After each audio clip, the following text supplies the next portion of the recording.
মানে সময় পরিবর্তনের মধ্য দিয়ে যাচ্ছে। কেমন পরিবর্তন?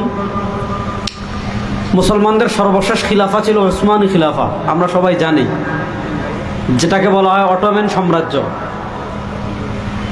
ওসমানী খিলাফার পতন 1924 সালে 100 বছর পূর্ণ হয়েছে।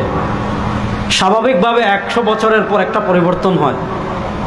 100 বছর পৃথিবীতে ইহুদি খ্রিস্টানরা মাথা চাড়া দিয়ে, কাশ্মীরে বলেন, ফিলিস্তিনে বলেন, আফগানে বলেন, ইরাকে বলেন, চীনে বলেন, বসনিয়ায় বলেন, চেচনিয়ায় বলেন, উজবেকিস্তানে বলেন, তাজিকিস্তানে বলেন, কিরগিজিস্তানে বলেন, সারা দুনিয়ার সব জায়গায় মুসলমানদেরকে তারা দুর্বল করে রেখেছিল নানা ফন্দির মাধ্যমে। 100 বছর পূর্ণ হয়েছে, মুসলমানরা ঘুরে দাঁড়ানো শুরু করেছে। এজন্য